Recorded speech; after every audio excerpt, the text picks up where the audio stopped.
Hello there and welcome. My name is Mal, and I play Ranger for the Guild the Mist Council on the Darkhaven server. Today we will be taking a look at a few different clips, a few solo as well as a few with some guildmates. This first one starts off with a guildmate and I assaulting the southeast tower on the Alpine borderland. I'm trying a new build here, one that incorporates the skirmishing line and use of the sword warhorn rather than the typical beast mastery and greatsword line. Because of this, I am running full survival skills. I don't have the shout trait anymore. I also have opted to run scholar runes with this rather than something like pack that I would typically use, since my fury output is fairly high in this build. The nice thing about this build is that it does give me, within Fury, I do have 100% crit chance, so the damage is very consistent, and I would say slightly higher than possibly the Longbow Greatsword counterpart. Anyway, as shown in that clip, that's kind of what it does to some squishier targets. Those three defenders didn't have the most health and armor. So this next clip is of some guildmates and I trying to defend a camp that was taken inside the red borderlands here in the southwest corner. So we start off by trying to put some pressure in the middle of the camp, and I end up taking some damage from both the Chrono as well as another Scourge. So we pull off a little bit, and we see that a Scourge has become very aggressive and has also pulled off with us, and so we decide to turn around and punish that and make quick work of the Scourge. I see that this could quickly shape up to be a fun fight with quite a few people in it, and so I go back to the camp and try to put some pressure on here. I try to set up a longbow 5 for cleave, and really was not paying attention to the fact that there was a Sikkim Soulbeast longbow ranger here, so we do end up getting the cleave of the Deadeye, and so I go into a little bit of a defensive rotation, interrupt the ranger's longbow 2, and quickly finish him off with the longbow 2, followed by a couple autos here. My teammates notice this and end up coming back to regroup, and we sort of pull them away from the camp at this point, sort of thin them out. I put a longbow 5 down to cleave as I'm at low health and really don't want to engage like this. I use my heal skill and end up going in here a little bit more, becoming a little bit more aggressive, but they have just taken the camp, and so we do need to watch out as green is coming back. There will be players returning to try to hopefully capitalize on this fight. So, as expected, there are two more that are coming back. The Deadeye as well as the Scourge have come back. The Scourge, again, is hyper aggressive and jumps in right into the thick of it. We get some pretty big CC combos between the Fresh Air Ellie knockdown from air as well as my Gazelle.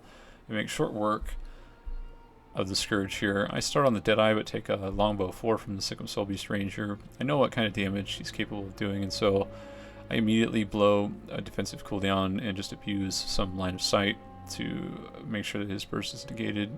He decides to switch targets to our Ellie, and our Ellie is forced to pull off. Meanwhile, I have regrouped here and am now starting to put pressure on the Soulbeast. I get immobilized by the Mesmer, but blow my own ult to get out of that and hopefully get some immobilized in them. The immobilized doesn't stick, but we do end up coming in and collapsing on the Soulbeast and getting some more pressure on him. I start to line up a little bit of damage on the Chronomancer and did not realize that my guildmate had actually gotten a bunch of damage on the Mesmer at this time, and I thought that I was going to be getting a burst, so I pulled out. At this point, we're getting the third wave of people coming back in, so plus some new repops, the Berserker's a new face, and there's some other new players that join. Again, the Scourge is wildly aggressive. It does get a good burn and torment on, so I'm forced to use a Condy Clear here. I fake like I'm running away and then come back to the Scourge and get some decent damage from the beast mode skills of Gazelle. Then come back in, just put some roots near the down bodies just to kind of set up a pain zone that my guildmates can capitalize on.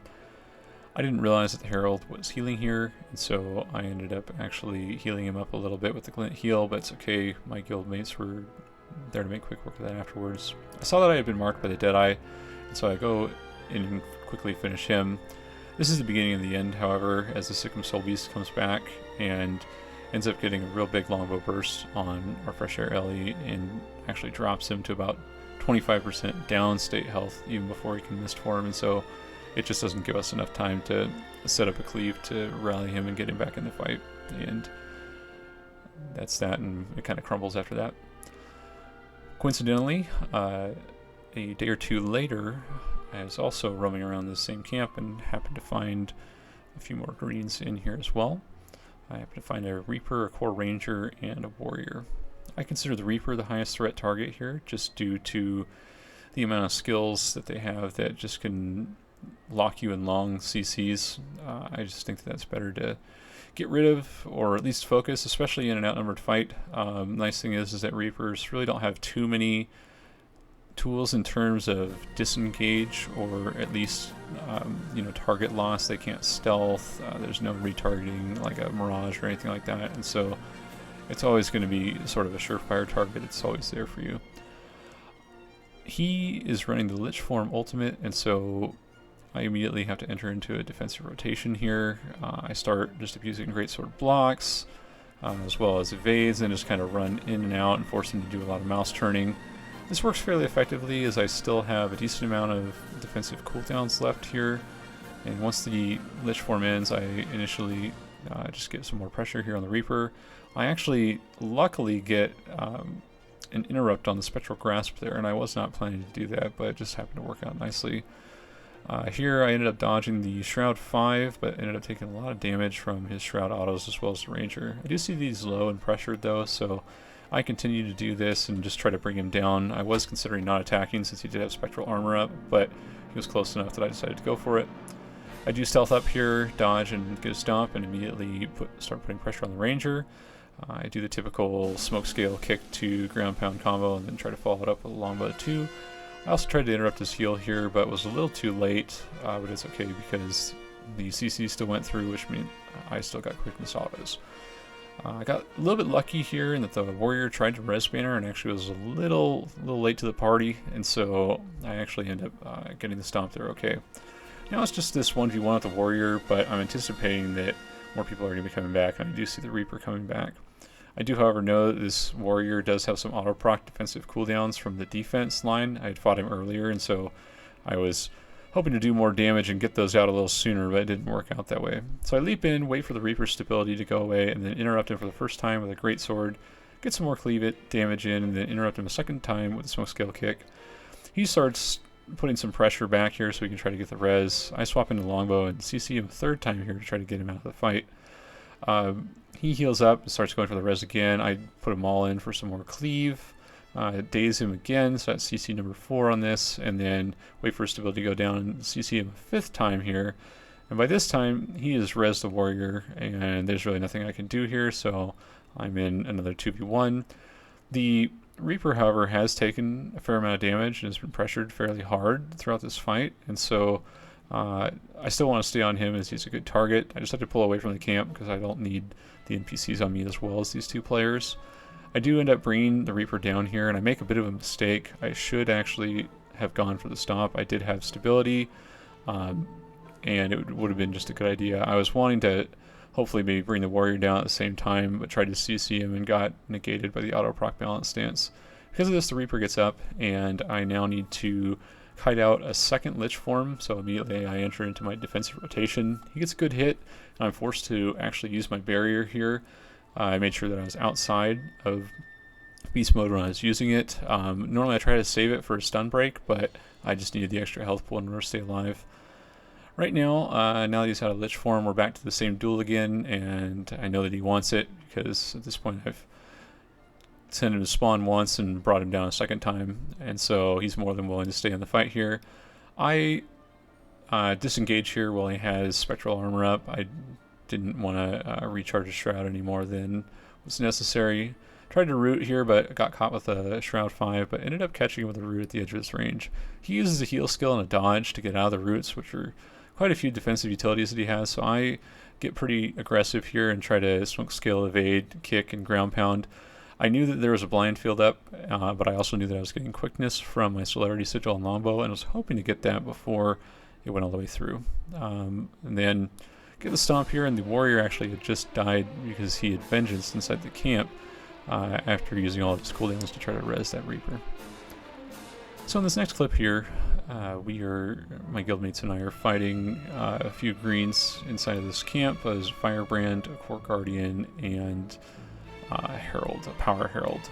Right now we're just kind of sizing up the targets, seeing which one is the best one to go on. I put a little bit of damage into Firebrand, a little bit of damage into the Core Guardian, and then eventually take a look at the Revenant as he's heavily pressuring a guildmate of mine. Revenant's pretty squishy, but we did heal him up using the Glint heal, so we just kind of regroup over here. In the meantime, my Fresh Air LA guildmate has gotten the Firebrand down. We end up cleaving that. Reapers joined the fight here, however. I see the Core Guardian is very low, and I also see that my guildmate, the Elementalist, is going down, so I opt to down this Guardian and get a safe stability stomp to bring my Elementalist back up because he just had too much pressure to deal with any other way. So once we're back in the fight and restabilized here, I go for good burst on the Herald, since I knew that his Glint skill was out. He didn't really have anything left. Glint heal skill, that is. And here I just kind of do as much CC as I can to this Reaper just to keep him off the rest of my teammates. Throughout the whole fight, there was a Deadeye that was harassing us for a little while. We didn't really consider him a threat, as he had been doing this for probably a good 10 minutes before that and hadn't really gotten anywhere, so we just kind of let him do his own thing. In this next fight here, there's a 2v4 that a friend of mine have with a couple greens in the red borderland.